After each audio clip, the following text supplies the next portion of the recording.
അങ്ങനെ കുറച്ച് നാളത്തെ കാത്തിരിപ്പിന് ശേഷം iOS 15.4 വന്നിരിക്കുകയാണ്. എനിക്ക് തോന്നുന്നു iOS 15 ശേഷം വന്നിരിക്കുന്ന ഏറ്റവും വലിയൊരു അപ്ഡേറ്റ് ആണ് iOS 15.4. അതുകൊണ്ട് തന്നെ ഈ വീഡിയോയിലൂടെ iOS 15.4 വന്നിരിക്കുന്ന വലുതും ചെറുതുമായ എല്ലാ മാറ്റങ്ങളെക്കുറിച്ചും പറയുന്നുണ്ട്. ഏകദേശം 20-ലേറെ മാറ്റങ്ങളെക്കുറിച്ചാണ് ഈ ഒരു വീഡിയോയിലൂടെ വിശദീകരിക്കുന്നത്. എല്ലാവർക്കും ടെക്നോ പ്ലസിന്റെ പുതിയൊരു വീഡിയോയിലേക്ക് സ്വാഗതം. iOS 15.4 വന്നിരിക്കുന്ന ഏറ്റവും വലിയ മാറ്റം എന്ന് പറയുന്നത് ഫേസ് ഐഡിയിലാണ്. നമുക്ക് ഈ ഒരു അപ്ഡേറ്റിലൂടെ face I D with a mask എന്ന് പറയുന്ന ഒരു ഓപ്ഷൻ ലഭ്യമാണ്. അപ്പോൾ ആദ്യമായിട്ട് നിങ്ങൾ ഇത് എനേബിൾ ചെയ്യുമ്പോൾ നിങ്ങൾ ഒരു പ്രാവശ്യം നിങ്ങൾ വീണ്ടും നിങ്ങളുടെ ഫേസ് ഇതുമായിട്ട് സെറ്റപ്പ് ചെയ്യേണ്ടി വരും. അപ്പോൾ ആ സെറ്റ് ചെയ്യുന്ന സമയത്ത് മാസ്ക് ഇടണം എന്ന് ആവശ്യമില്ല. അങ്ങനെ സെറ്റ് ചെയ്ത് കഴിഞ്ഞാൽ നിങ്ങൾക്ക് മാസ്ക് ഇട്ടാൽ തന്നെയും ആപ്പിൾ വാച്ചിന്റെ സഹായമില്ലാതെ നിങ്ങൾക്ക് ഈ ഒരു ഐഫോൺ ഓപ്പൺ ചെയ്യാൻ കഴിയും. പ്രത്യേകം ഒരു കാര്യം എടുത്തു പറയട്ടെ, ഐഫോൺ 12 അല്ലെങ്കിൽ അതിന് മുകളിലോ ഉള്ള ഫോൺ മാത്രമേ ഇത് സപ്പോർട്ട് ചെയ്യുന്നുള്ളൂ. അതായത് ഐഫോൺ 12, 13 സീരീസ് മാത്രമേ ഈ ഒരു ഫീച്ചർ സപ്പോർട്ട് ചെയ്യുന്നുള്ളൂ. അതിന് മുമ്പുള്ള ഫോണുകളിൽ ഈ ഒരു ഫീച്ചർ ലഭ്യമല്ല.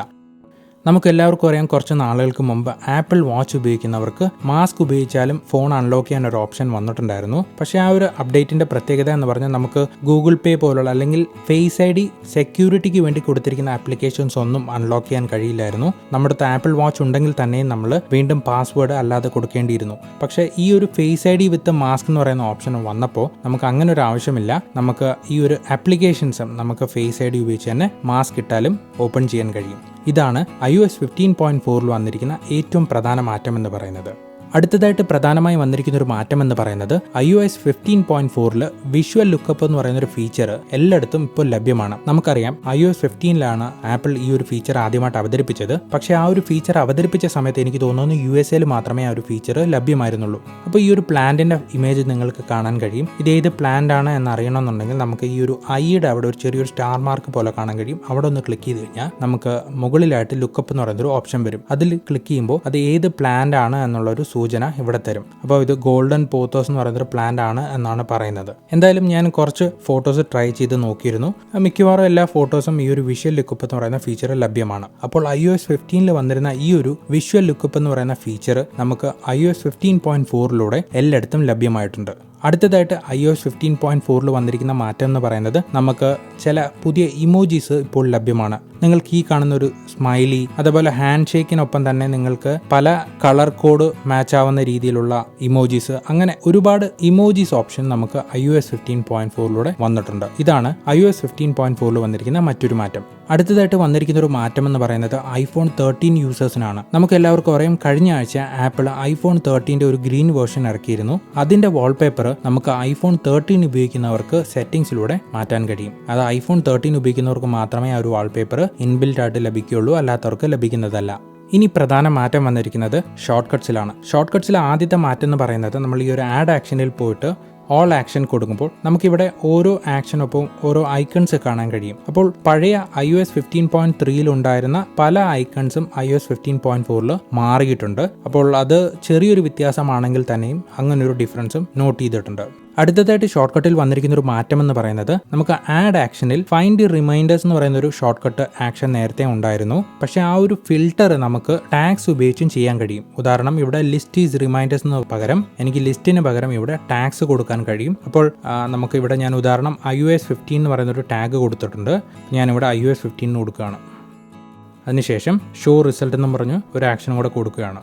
ഇത് ഈ ഒരു ഷോർട്ട് കട്ട് കൊണ്ട് വലിയ പ്രയോജനമില്ല, ഞാൻ നിങ്ങളെ ഒന്ന് കാണിക്കാൻ വേണ്ടിയിട്ട് മാത്രമാണ് ചെയ്യുന്നത്. യെസ്, ടൈം ടു ഫ്ലൈ എന്ന് പറയുന്നൊരു റിമൈൻഡർ ഞാൻ ഡമ്മി ആയിട്ട് ചെയ്തിട്ടുണ്ടായിരുന്നു.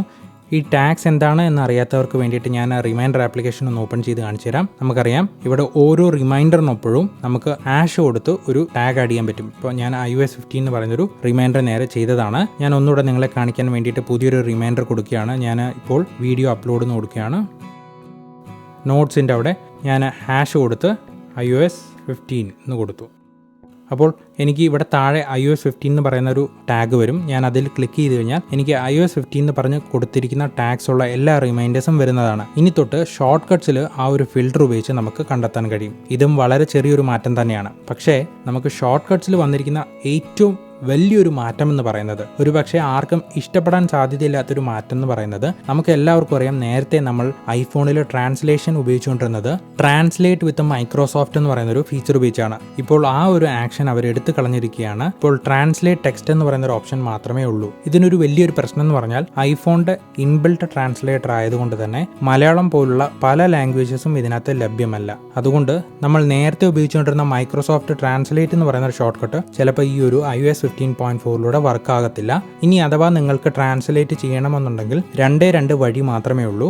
ഒന്ന്, ഞാൻ ഇതിന് മുമ്പേ വീഡിയോയിൽ കാണിച്ചതുപോലെ ഗൂഗിൾ ട്രാൻസ്ലേറ്റ് എന്ന് പറയുന്ന ഷോർട്ട് കട്ട് ഉപയോഗിക്കുക. ഇതിന്റെ ഡീറ്റെയിൽ ആയിട്ട് വീഡിയോ ഞാൻ വേറെ ചെയ്തിട്ടുണ്ട്. അതിന്റെ ലിങ്ക് ഞാൻ ഡിസ്ക്രിപ്ഷൻ ബോക്സിൽ കൊടുക്കാം. അല്ല എന്നുണ്ടെങ്കിൽ നമുക്ക് ഗൂഗിൾ ട്രാൻസ്ലേറ്റിന്റെ ആപ്ലിക്കേഷൻ തന്നെ റീസെന്റ് ആയിട്ട് വിഡ്ജറ്റ് ഓപ്ഷൻ കൊടുത്തിട്ടുണ്ട്. അപ്പോൾ ഈ ഒരു വിഡ്ജറ്റ് ഓപ്ഷൻ ആഡ് ചെയ്യാം. അതിനുശേഷം നമുക്ക് എന്തെങ്കിലും ട്രാൻസ്ലേറ്റ് ചെയ്യണമെന്നുണ്ടെങ്കിൽ നമുക്ക് ട്രാൻസ്ലേറ്റ് ചെയ്യേണ്ട ടെക്സ്റ്റ് കോപ്പി ചെയ്തതിന് ശേഷം ഈ ഒരു വിഡ്ജറ്റിൽ വന്ന് മുകളിൽ കാണുന്ന ക്ലിപ്പ് ബോർഡിന്റെ ഒരു ഐക്കണിൽ ക്ലിക്ക് ചെയ്ത് കഴിഞ്ഞാൽ ഡയറക്റ്റ് ആ ഒരു ആപ്ലിക്കേഷനിൽ പോവുകയും നമ്മൾ ക്ലിപ്പ് ബോർഡിലേക്ക് പേസ്റ്റ് ചെയ്ത സെന്റൻസ് നമുക്ക് ഡയറക്റ്റ് ആയിട്ട് ഇവിടെ ട്രാൻസ്ലേറ്റ് ആയിട്ട് ലഭിക്കുകയും ചെയ്യുന്നതാണ്. അതുകൊണ്ട് നമ്മൾ നേരത്തെ ഉപയോഗിച്ചുകൊണ്ടിരുന്ന ഷോർട്ട് കട്ട്സ് ലഭ്യമല്ല. ഒന്നുകിൽ ഈ ഒരു വിഡ്ജറ്റ്സ് നിങ്ങൾ ഉപയോഗിക്കേണ്ടി വരും, അല്ല എന്നുണ്ടെങ്കിൽ നിങ്ങൾ ഗൂഗിൾ ട്രാൻസ്ലേറ്റിന്റെ ഷോർട്ട് കട്ട് ഉപയോഗിക്കേണ്ടി വരും. അടുത്തതായിട്ട് ഈ ഒരു അപ്ഡേറ്റിലൂടെ വന്നിരിക്കുന്ന മാറ്റം എന്ന് പറയുന്നത് ഷോർട്ട് കട്ട്സിലെ ഓട്ടോമേഷനിലാണ്. നമുക്ക് എല്ലാവർക്കും അറിയാം നേരത്തെ നമ്മൾ ഏതെങ്കിലും ഒരു ഓട്ടോമേഷൻ റൺ ചെയ്യുമ്പോൾ നമുക്ക് ആ ഒരു ഓട്ടോമേഷൻ റണ്ണ് ചെയ്യുന്നു എന്നുള്ളൊരു നോട്ടിഫിക്കേഷൻ വരും ഇതേപോലെ. അപ്പോൾ ഈ ഒരു നോട്ടിഫിക്കേഷൻ താല്പര്യമില്ല എന്നുണ്ടെങ്കിൽ നമുക്ക് ഓരോ ഓട്ടോമേഷൻ സെറ്റ് ചെയ്യുമ്പോഴും നമുക്ക് ഷോർട്ട് കട്ടിൽ തന്നെ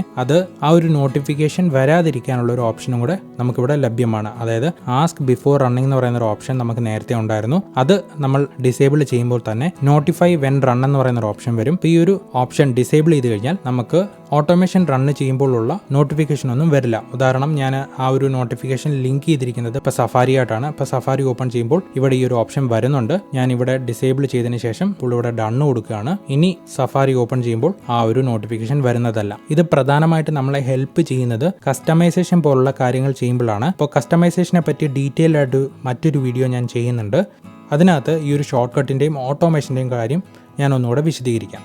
iOS 15.4 വന്നിരിക്കുന്ന മറ്റൊരു മാറ്റം എന്ന് പറയുന്നത് നമുക്ക് എല്ലാവർക്കും അറിയാം നോട്ട്സ് ആപ്ലിക്കേഷൻ ഓപ്പൺ ചെയ്യുമ്പോൾ നേരത്തെ ഇതേപോലെ ഒരു ക്യാമറ ഐക്കൺ ഉണ്ടായിരുന്നു. ക്യാമറ ഐക്കണിനകത്ത് 3 ഓപ്ഷൻസ് മാത്രമായിരുന്നു ലഭ്യമായിരുന്നത്. പക്ഷേ ഇനി തൊട്ട് സ്കാൻ ടെക്സ്റ്റ് എന്ന് പറയുന്ന ഒരു ഓപ്ഷൻ ലഭ്യമാണ്. അപ്പോൾ ഈ ഒരു ഫീച്ചർ കൊടുത്തു കഴിഞ്ഞാൽ നമുക്ക് നേരത്തെ ഞാൻ കാണിച്ചിട്ടുള്ളതാണ്. നമ്മൾ എന്തെങ്കിലും ടെക്സ്റ്റ് കൊടുക്കുകയാണെന്നുണ്ടെങ്കിൽ അത് ഓട്ടോമാറ്റിക് ഇവിടെ എൻ്റർ ആകുന്നതാണ്. അപ്പോൾ ഞാൻ ഇൻസേർട്ട് എന്ന് കൊടുത്തു കഴിഞ്ഞാൽ ആ ഒരു ടെക്സ്റ്റ് ഇവിടെ എൻ്റർ ആകുന്നതാണ്.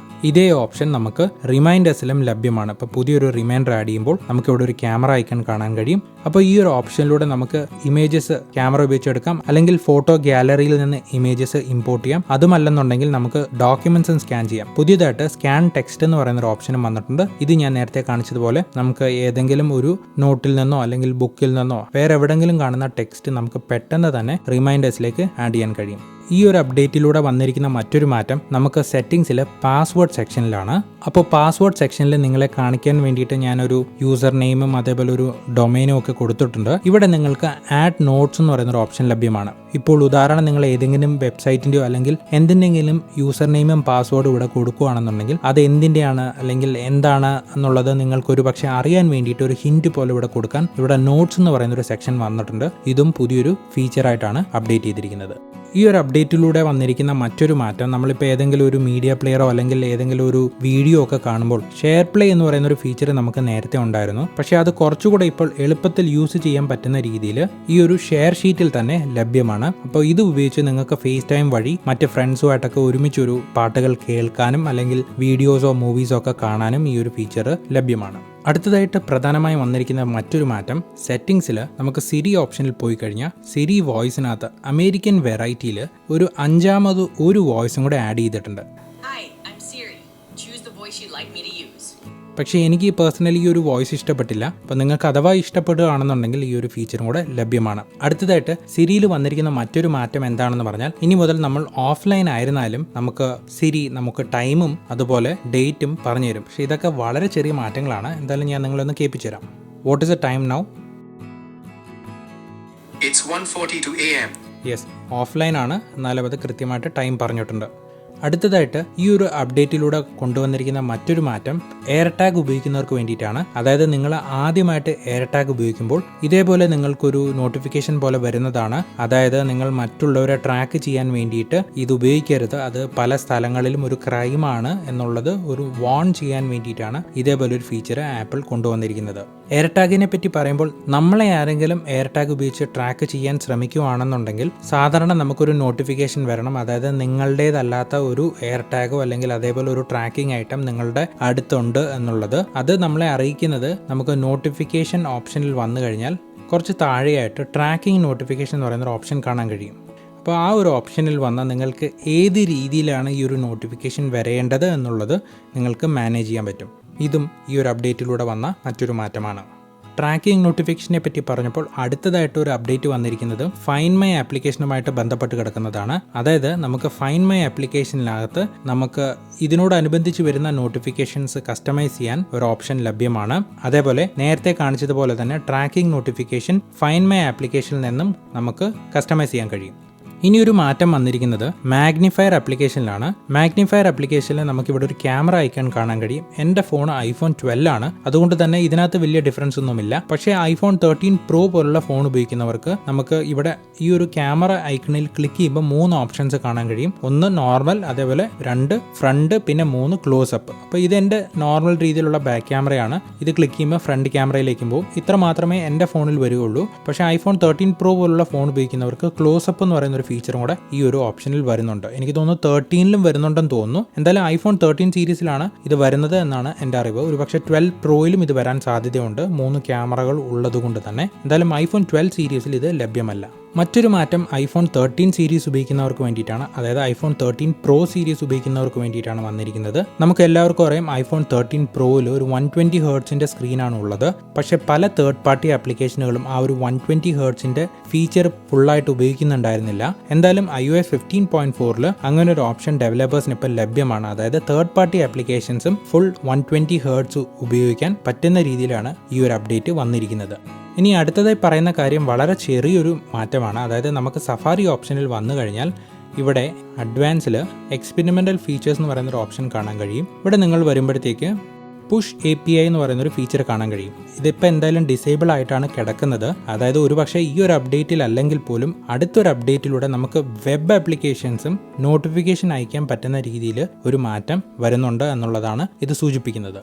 അടുത്തതായിട്ട് iOS 15.4 വന്നിരിക്കുന്ന പ്രധാന മാറ്റം ഗെയിമൊക്കെ കളിക്കാൻ വേണ്ടിയിട്ട് ഗെയിം കൺട്രോളേഴ്സ് യൂസ് ചെയ്യുന്നവർക്ക് വേണ്ടിയിട്ടാണ്. അതായത് നേരത്തെ ഗെയിം കൺട്രോളേഴ്സിനകത്തുള്ള ഈ കാണുന്ന dual sense adaptive triggers work ചെയ്തില്ലായിരുന്നു. പക്ഷേ iOS 15.4 ഈ ഒരു ഡുവൽ സെൻസ് അഡാപ്റ്റീവ് ട്രിഗേഴ്സും നമുക്ക് ഉപയോഗിക്കത്തക്ക രീതിയിൽ ഡെവലപ്പേഴ്സിന് മാറ്റം കൊണ്ടുവരാൻ ഒരു ഓപ്ഷനും ഈ ഒരു അപ്ഡേറ്റിലൂടെ ആപ്പിൾ കൊണ്ടുവന്നിട്ടുണ്ട്.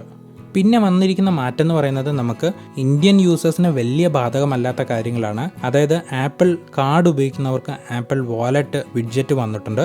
അതേപോലെ ഹെൽത്ത് ആപ്ലിക്കേഷനകത്ത് നമുക്ക് യൂറോപ്യൻ യൂണിയനിലുള്ള കോവിഡ് വാക്സിനേഷൻ സർട്ടിഫിക്കറ്റും കാര്യങ്ങളൊക്കെ റിപ്പോർട്ട്സും ഒക്കെ ഡൗൺലോഡ് ചെയ്യാൻ കഴിയും. അതുപോലെ വാലറ്റ് ആപ്ലിക്കേഷനകത്തും ഡിജിറ്റൽ ID, ഡ്രൈവിംഗ് ലൈസൻസും കാര്യങ്ങളും എല്ലാം കൊണ്ടുവരാൻ കഴിയും. പക്ഷേ ഇത് നമ്മളെ സംബന്ധിച്ചോളം വലിയൊരു ഉപകാരപ്രദമായ ഫീച്ചർ അല്ല. അവിടെ ആരെങ്കിലും ഉണ്ടെന്നുണ്ടെങ്കിൽ മാത്രമാണ് ഈ ഒരു കാര്യങ്ങൾ ഉപയോഗിക്കാൻ കഴിയുന്നത്. എന്തായാലും iOS 15.4 വന്നിരിക്കുന്ന ചെറുതും വലുതുമായ മാറ്റങ്ങളെക്കുറിച്ച് വിവരിച്ചിരിക്കുന്ന ഈ ഒരു വീഡിയോ നിങ്ങൾക്ക് ഇഷ്ടമായാൽ ലൈക്ക് ചെയ്യാനും നിങ്ങളുടെ അഭിപ്രായങ്ങൾ അറിയിക്കാനും മറക്കരുത്. പുതിയൊരു വീഡിയോയുമായി നമുക്ക് വീണ്ടും കാണാം.